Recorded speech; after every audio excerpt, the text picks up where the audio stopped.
Hello, my name is Hallie, and welcome to this investigation of absorption and defecation.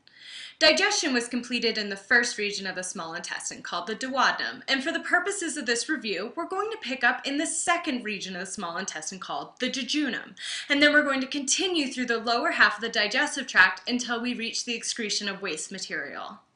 By the end of this review, you'll be able to attack questions that will identify your understanding of how certain macromolecules are absorbed and where they'll be transported.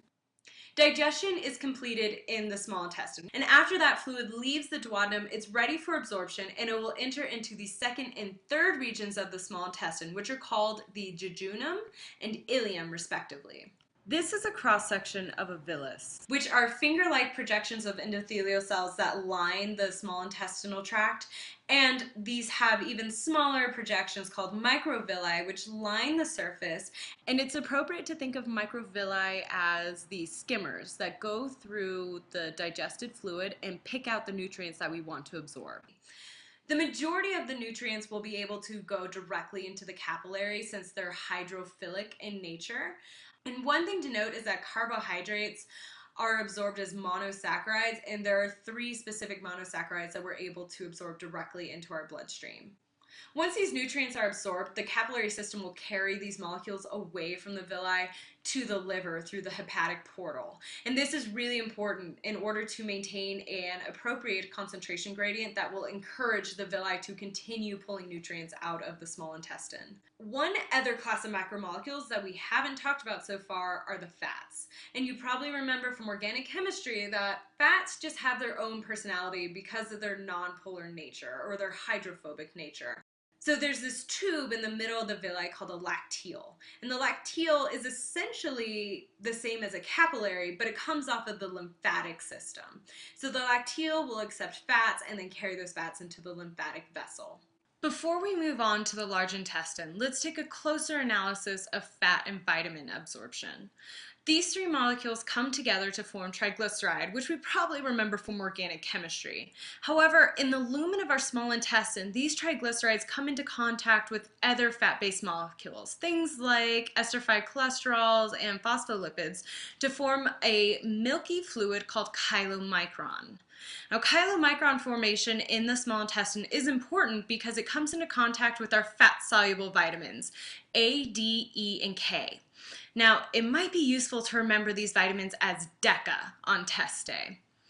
Once these vitamins have come into contact with chylomicron, they can then be pulled into the lacteals and enter the lymphatic system. And now that the bulk of absorption has been completed, we're ready for this waste fluid to be concentrated into fecal material. And we allow this fluid to leave the ileum and pass through the ileocecal valve, where it will enter into the large intestine, specifically the cecum. One other thing to note is the cecum has an appendage called the appendix. At one time, it was believed that the appendix was completely vestigial, but now recent research is showing that it might have an important role in reestablishing our microbiome following bouts of diarrhea.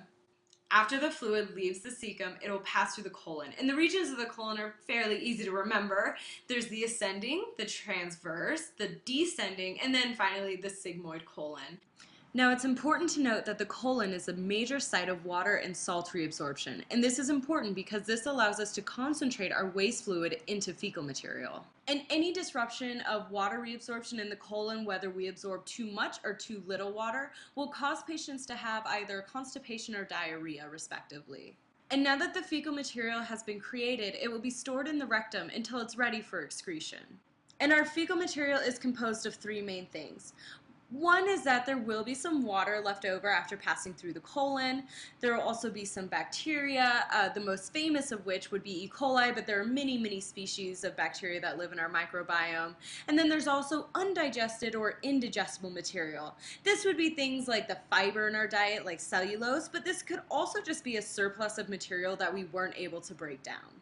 The fecal material will have to pass through the anus, and in order to do this, it will have to pass through 2 sphincters. One is the internal sphincter, which is under autonomic control or involuntary control. And this puts the fecal material at bat, if you will. It puts it in a good position for excretion. Then it'll have to pass through the external sphincter, which is under somatic control, which is voluntary, so we can control when that material will be excreted. And now that we've completed this review, we can attack questions that test our understanding of macromolecule absorption and transportation, like this one. And the correct answer is fats. All of the other hydrophilic molecules will be able to directly enter into the cardiovascular system, but fats will go through the lymphatic. We also reviewed the details of vitamin absorption and can attack questions like this. And the correct answer is vitamin D. This is a fantastic example of where our memory trick, DECA, will come in handy on test day. So let's take a moment to recap what we really want to remember for our MCAT. The bulk of absorption occurs in the second and third regions of the small intestine. The remaining fluid will then enter the cecum and pass through the colon, where it will be concentrated into fecal material, and then that material will be stored in the rectum until it's ready for excretion. Well, congratulations on completing this review. Thank you for joining me, and I wish you the best of luck on test day.